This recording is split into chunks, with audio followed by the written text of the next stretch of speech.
Well, howdy, nearly senior citizen here. Greetings, boys, girls, and to all of our non-binary friends, and welcome to this, a brand new day wherein I have the fan on in the window and the door open because I'm too warm.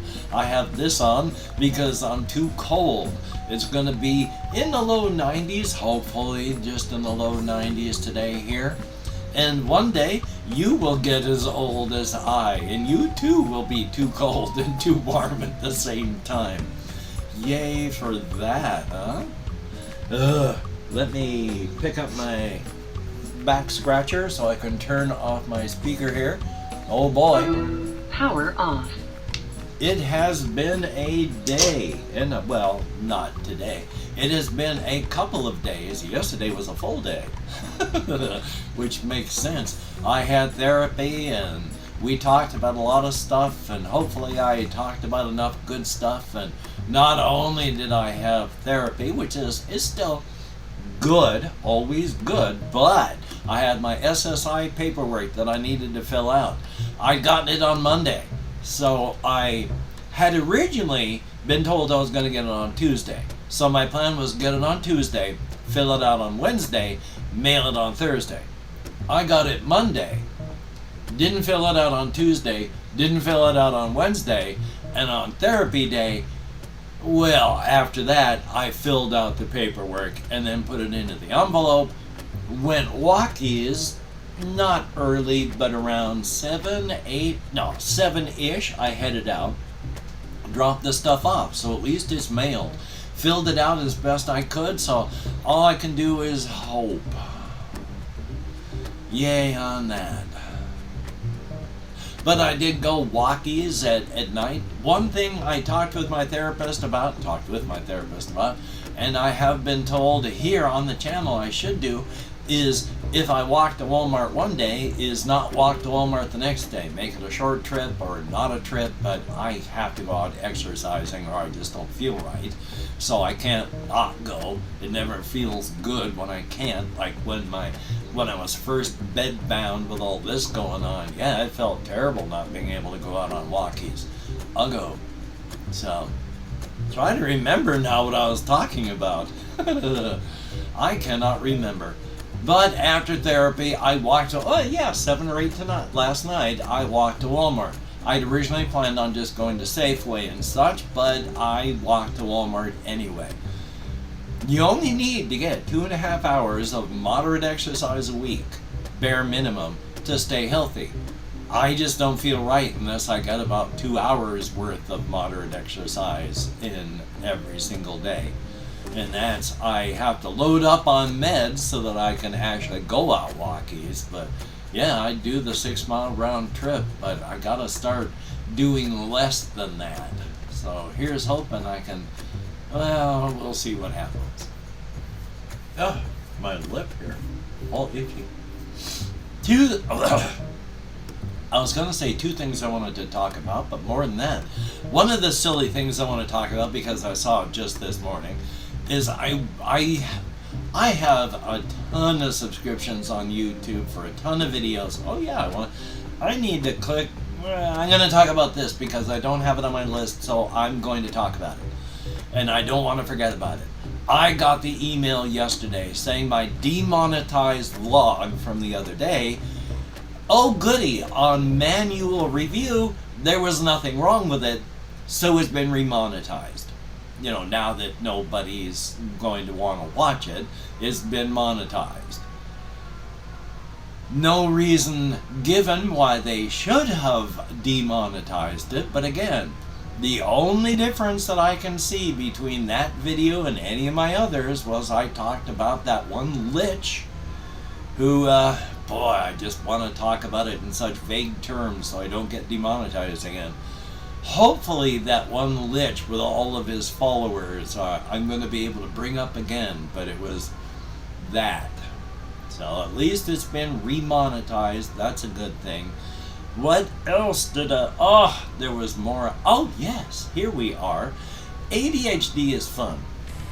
Because I had gotten an email before saying I needed to accept the terms, the new terms on the YouTube Partner Program, or I was not going to be kept as a part in the YouTube Partner Program. But when I went to the link that they gave me, everything was done. So I didn't know what they were talking about. And then I got an email saying my channel was going to be removed from the YouTube Partner Program. But when I went on to chat and checked my channel, it wasn't demonetized. Everything was fine.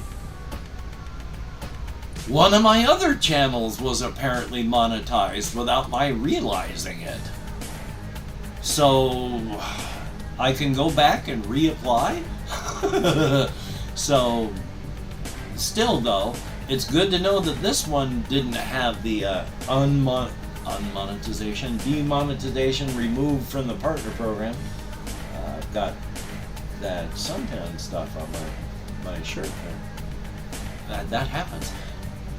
At least this one's not removed and I don't have to reapply, so that's good. But it was a whole bunch of panic moments because I thought for sure this one, and every time I went to the link there was nothing for me to do, so it was very confusing and frightening.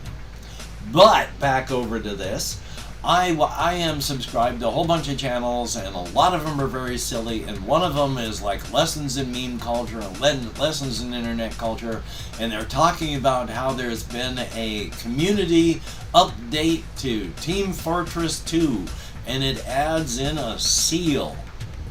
And that's literally what it does. There's a seal in the game, and it goes boing, boing, boing, boing, boing, and bounces along. And what they showed, and apparently it does this, it'll get up close and it'll wink at you. And it's like, oh my god, it's so cute. And so lots of people are going, oh, this is the best thing ever. Sheer hyperbole. But people are really, really pleased to see this. And of course, the very first thing I thought of when watching the seal come up, so of course there are 1 million people out there doing this. A time ago, there was on YouTube the whole "Here Comes the Boy" music song being played over, like zooming in on a cat or something like that. And watching the seal go boing, boing, boing, boing, boing toward the camera on this little thing, that's all I could think of. So undoubtedly people are doing the whole "Here Comes the Boy" music thing while zooming in on the seal. It's a very cute seal. Thumbs up on that. And I first heard about this whole Skibiti toilet thing a little bit ago. And if you haven't heard of Skibiti toilet, if you're old enough that you haven't heard of it, I don't blame you. If you're wondering what I'm talking about because you're old enough you haven't heard of Skibiti toilet, that's okay. I just saw it, and I subscribed to Gray Still Plays, who I liked it better when he used to do a whole bunch of different things. Now he just generally does rotations between, like GTA and Happy Wheels and then some mobile stuff. And he used to do a whole bunch of just wild games. Try to remember now, but one of the Happy Wheels things was about, it had this whole Skibiti toilet thing in it. And so I Googled on Skibiti toilet and saw that it was a whole bunch of short videos and watched the first 3 of them, and it was like, oh, okay. It's bright lights, loud noises. My ADHD doesn't mind these things. I could see why kids like them, because they're primarily watched by kids. And then I just let it go, because I only watched the first 3. And then I started seeing some other videos about it, like Internet Comment Etiquette, where this 38-year-old guy tries to explain Skibiti toilet. And then there was Charlie Moist Critical Penguin Zero talking about it. And so I went back and rewatched it, and yeah, at first it was just, there's nothing really to it. But you could see the ideas starting to fall into place the more videos came out. And so now there's this full great raging story going on. It's all absolutely ridiculous. And you can see why kids really like it. But at the same time, it's surprisingly deep for what it is, which is something really stupid. Which, if you haven't heard of the whole Skibiti toilet thing, there's this, I think he was a Turkish fellow, who he's overweight, and when he gets food, he's happy, so he kind of belly dances to it, and his belly goes all bouncing around. And they've got the song, there's this, a popular song that when sped up is used in these videos, but there's just a toilet, and then a head comes out of it and sings the whole Skibiti thing. And that's the joke. But as time goes on, it's some sort of strange invasion of these heads in toilets, and I'm doing a terrible job of explaining it because I am like really old. But it's all sorts of crazy, and I like it. I like it. It's not something I would watch like anymore. I went through and I binged the entire series, but for what it is, it's like I say, it's actually surprisingly deep for as stupid as it is. Especially since one of the big things that since there's two sides, and the good person side, the way they defeat these heads in the toilets is they pull up on the thing in the back that flushes the toilet. And then so the head gets sucked down inside and they are defeated. But why would they have these if it's such a glaring design flaw, especially since they keep making new and greater heads in toilet things? And they'll even put protective caps on the flushers. Why would they make them with flushers in the first place with such a huge glaring design flaw? The reason? Because it's funny.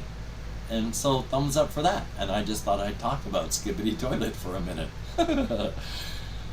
Let's see what else I have. Not actually a whole lot, because yesterday all I did was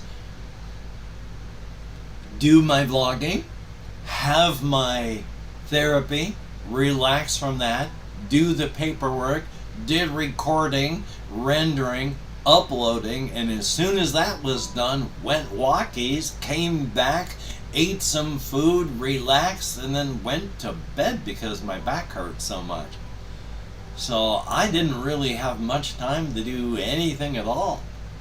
There's still other things here that I want to do among these games, checking my time, among my solo things. I'm coming to a greater understanding of Ironsworn. One of the big things that I've had an issue is they talk about moves that you can make. That's been an issue, trying to reconcile the word move and trying to get that stuck in my head properly.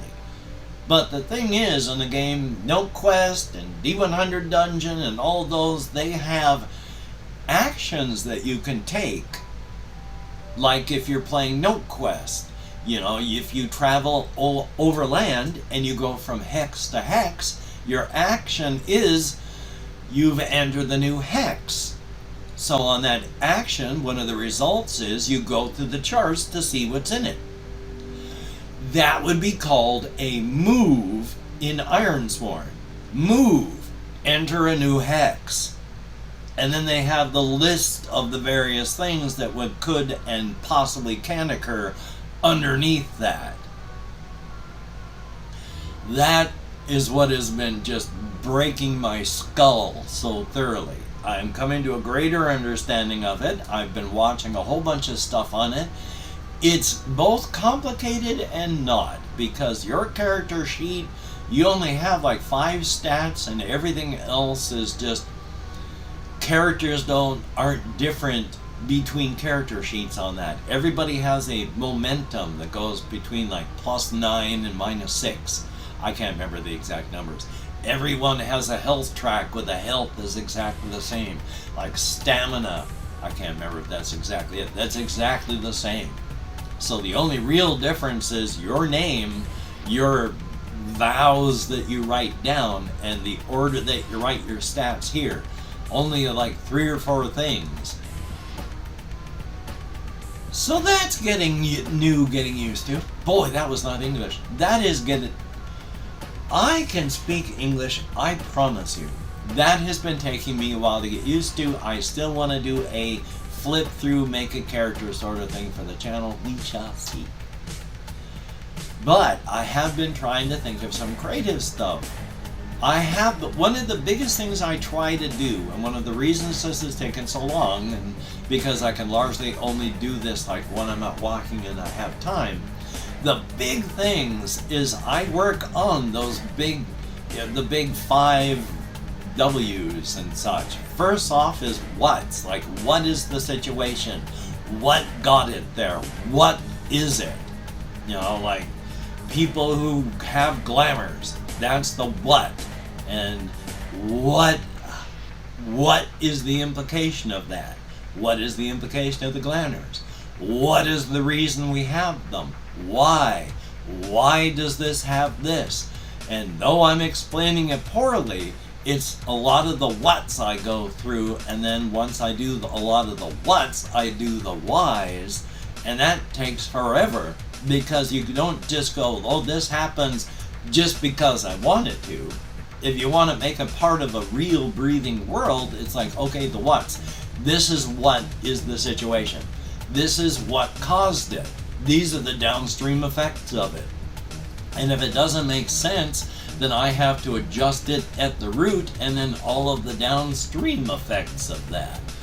So a lot of the things I've been dealing with are dealing with that. Like the character of Trevor Savick. And one of the things I've come with a further understanding of Trevor Savick comes from the Razor's Edge, which is between the two universes. There's the outside where we are, there's the inside where the Crimson Kingdom is, and then there's the transition point, the Razor's Edge, where people tend to live because human beings will go and colonize anything.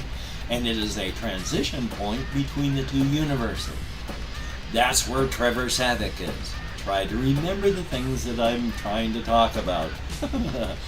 I've got, yes, the further, because I have said that there are different universes and we have different handshake protocols for reality. So our handshake protocol for reality is different from the inside, which is also different from the cryptid world, which is why we cannot interact with the setting of the cryptid world. Within this setting, the handshake protocols are different, which is just a way of saying, you know, the universe, the realities don't mix exactly, but there's a handshake protocol for the inside and the outside. But things are very, very similar in that fashion. Most things will kind of work with certain limitations if you bring them from the inside out to here where we are. Like if you have a mobile phone that is filled with features that work on the inside, someone from the outside like us, if we pick it up, we would be able to perceive it as a cell phone and be able to use its basic features. But the other things that are inside specific, we don't have handshake protocols for. We wouldn't even realize these things are there. Same thing with the cryptid world. That's why we can't see the cryptid world. We don't have the handshake protocols for that reality. Now for the inside, they're close enough again that they can just come out here and deal with us, and we can largely deal with them. It's the major differences like with tech and all that, which is a minor thing, talking about again with the trying to fit things into the world. Out here we have all sorts of programming languages. Same thing with the Crimson Kingdom with their tech levels. But I figure one of the programming languages that forked onto the inside was, well, out here we have, checking the time, there was C, then C++, then C++, and then C#. That forked off into onto the inside the Crimson Kingdom, where what would obviously come after something that's sharp? Well, whatever would be sharp, a blade. So C blade is the fork on the inside. And then of course, as an IDE for programming, it would be the saw blade, because if that's a blade, it's a saw blade for the integrated programming. So there's all sorts of plugins with their dynamic libraries, and they double check for handshaking, and if the phone is on the outside, then all of the inside features are just automatically cut off. It is such a simple thing for there to be a handshake protocol check that it's just a part of the integrated development environment. You don't even have to think of it, it's automatically there. So, Trevor Savick. I'm going to have to talk about him on another day, because I want to talk about and thank each of these people. These are more people off of my Patreon list. I'm trying to write people up here as often as I can, as long as my arm will let me. Thumbs up. Thank you each and every one of these people for helping me survive. Thank you each person that has donated to my PayPal in the past. Thank you each person that has donated to my GoFundMe to help me survive during, not even knowing yet. The sword of Damocles is still dangling over my head. The threads holding it up are fraying wildly. It's gonna fall soon, I just don't know when. So thank you each and every one of you for helping.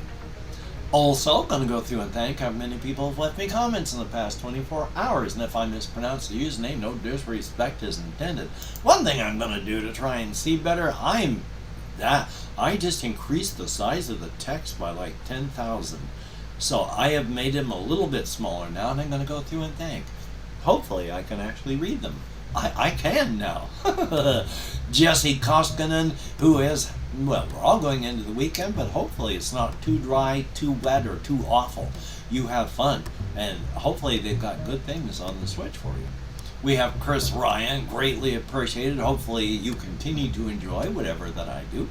JAYY, thumbs up, thank you, and good to see you in the comments. We have James Costelli, who gave good information on a reaction I had done to the song Freeze Frame by Godly and Cream, one of my favorite songs off of their album Freeze Frame. So if you do ever listen to Godly and Cream like it's 60-year-old music, you're not going to listen to it, but still, thumbs up if you ever do. We have Made in Canada, always good to see you in the comments. There is Larry from Space, thumbs up, thank you very, very much. There's FF, and then a whole bunch of FF789N10, we'll go with that. Thumbs up and thank you. Adonis Rivera, thumbs up and thank you very, very much. I can't nap. I mean, I can. I just don't like to do so because my brain is always running too fast. So lying down is just, I've always hated it. Life is life. There's 77 Arcturus. Diuretics are fun. I used to be on Lasix, and I should probably get back on something, but now that my leg is getting better, it's not as swollen. My right leg is looking better. Caffeine appears to be working for me, so here's hoping that caffeine and garlic can work for everybody, including you. Then we have RJ Mitchell, always good to see you in the comments, and antidepressants are awesome. And that is it. Thumbs up, thank you each and every one of you. You get me, I am resetting my page. You get me, turn off the spotlight. You get me out of my head, into the world, dealing with real people. Thumbs up and thank you, it is appreciated. Well, hokey smokes, it being so hot, I'm going to have to go walkies later tonight. Oh boy, that's going to be fun. Still, maybe I'll just walk to Safeway and back. That would be fine, you know, pick up something like water for myself. That would be good. I drink water. I drink a lot of water. Hokey smokes. I mean, I drink a couple of these, and it's still, this is flavor enhancer stuff. Weird how it's separated like that, hasn't it? It looks terrible that way. But that is flavor enhancer from Walmart. I think this is the Arctic Blast flavor. But I drink at least one, sometimes two of those, and I'm still far too concentrated when I have to visit the restroom. So, oh joy, hot weather is fun. Still, hopefully you can get done the things that you need to get done. That would be a good thing. And if you can't, survival is important. Do not beat yourself up. Yay. So, until we meet again, you take care. Have a great day today. I will see you on the flip side, and that is indeed a very good thing. Yay! And my arm is feeling not. I don't know that it's going to feel like perfect ever again, but it's not feeling any more than like, or a 1 or a 2 maybe on the pain scale today. Thumbs up on that. So, yeah, you take care, and I will see you on the flip side.